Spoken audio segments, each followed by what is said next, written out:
আজি আমি অসমীয়া যুৱ মঞ্চই আমাৰ যি কাৰ্যালয় আছে কাৰ্যালয়ত আমি 4জন ব্যক্তিক এক বিশেষ সম্বৰ্ধনা দিওঁ আৰু পোনপ্ৰথমতে আমি 1 নম্বৰ আমি প্ৰমোদ গাম ছাৰক আমি হালতিঙৰ তেখেত এজন শিক্ষাবিদ গতিকে তেখেতক এক বিশেষ সম্বৰ্ধনা দিওঁ আৰু 2 নম্বৰতে হৈ গ'ল বাসু গাৰে বুলি কয় হালতিঙৰ তেখেতে থলুৱা পালক হিচাপে তেখেতে পৰিচিত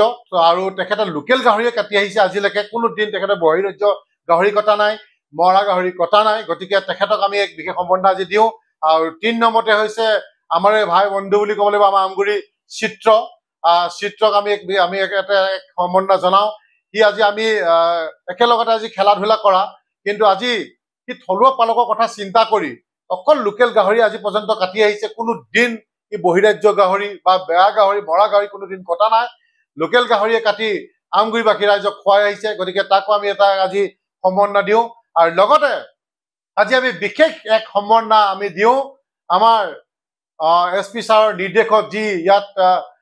এটা স্পেচিয়েল ব্ৰাঞ্চৰ পুলিচ বিভাগৰ এটা স্পেচিয়েল ব্ৰাঞ্চৰ হালতিঙত এটা দল আছে সেই আৰক্ষী দলৰ আমি বাবুল শইকীয়া নামৰ যিজন আৰক্ষী তেখেতক আমি এক বিশেষ সম্বৰ্ধনা দিওঁ কাৰণ তেখেতে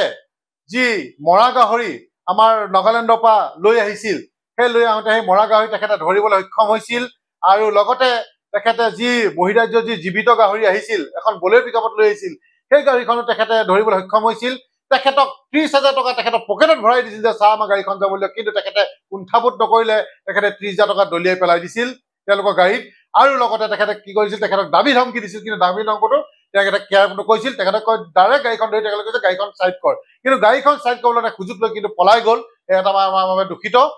দুৰ্ভাগ্যজনক আৰু লগতে আমি এইটোৱে ক'ব বিচাৰিছো যে এই যি আজি সম্বৰ্ধনা আমি তেখেতলোকক দিলো আগন্তুক দিনত আৰু আমি বহুকেইজন ব্যক্তিক আজি আমগুৰিৰ পৰা আৰম্ভ কৰিছে আমি সমগ্ৰ অসমতে যিসকলে থলুৱা পালকৰ কথা চিন্তা কৰিছে লোকেল গাহৰি কাটে কোনো বহিৰাজ্য গাহৰি তেওঁলোকে নাকাটে বা মৰা গাহৰি যাতে তেওঁলোকে নাকাটে